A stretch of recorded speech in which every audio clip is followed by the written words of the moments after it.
Akkam jirtan Oromoo bakka jirtanutti nagaan kan koosina ga'u. Assalaamu alaikum warahmatullahi wabarakatuh siniin jedha.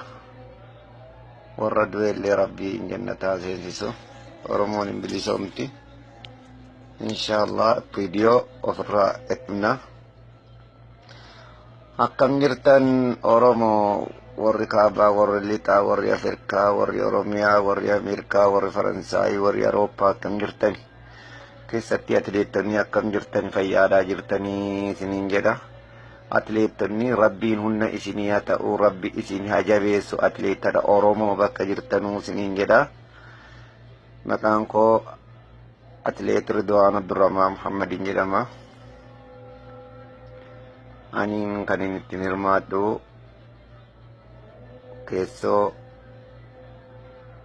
Arabootaati. Kan hin jiraadhu keessa Arabootaa hin jiraadha. Biyya Arabootaa irra hin jiraadha. Jabaadhaa jabaadhaa jabaadhaa jabaadhaa isiniin jedha. Wanni keessanii hajabaatu hajabaatu hajabaatu hin jedha. Atileetonni Oromiyaa bakkuma jirtanutti jabaadhaa jabaadhaa jabaadhaa humna tokkoon wal jabeessinaa isiniin jedha. Rabbiin humna isinii haa ta'u isiniin jedha. Anis inshallah gara walgayii addunyaatti gara boodaa dhufuun niisu wal arginaa yoo rabbi fedhe inshallah. Akka Kolombiyaa irratti wal arguun niimnu yoo rabbi fedhe. Qaxarii irratti illee wal argaa turre, Dubaay irratti illee wal argaa turre, Bahareenii irratti illee wal argaa turre.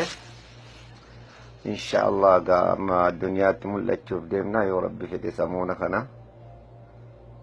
Rabbiin humna isinii haa ta'u jabaadhu jabaadhaa jabaadhaan jedha. Dhaamsa koo kana laayikii naa godhaa.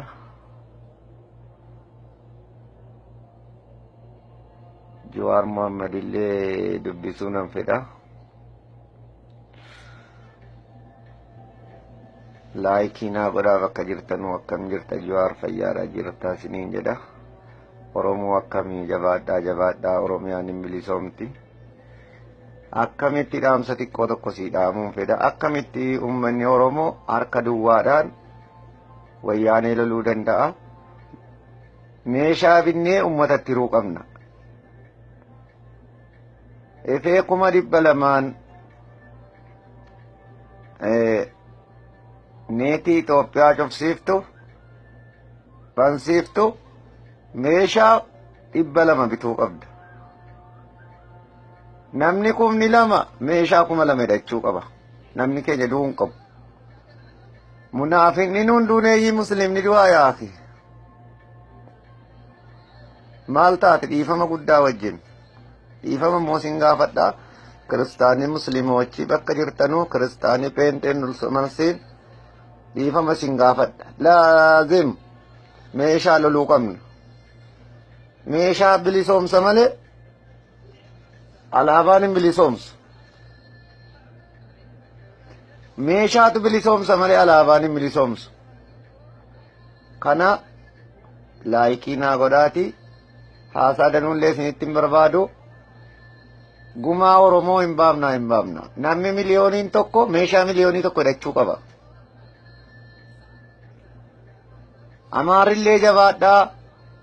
Amaaroች ኦሮሞና አማሮች አባቴ እናቴ አንድ ላይ ነው። ወያኔ ደመስሰዋል፣ ችግር የለም።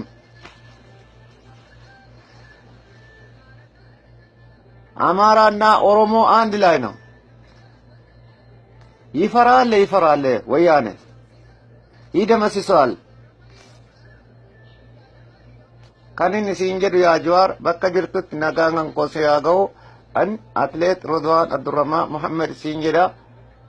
Anillee yoo rabbiif naa fedhe bakka walgahii Kolombiyaatti hirmaachuu nan fedha. Ani kan hin jiraadhu keessoo Arabaat jiraadha.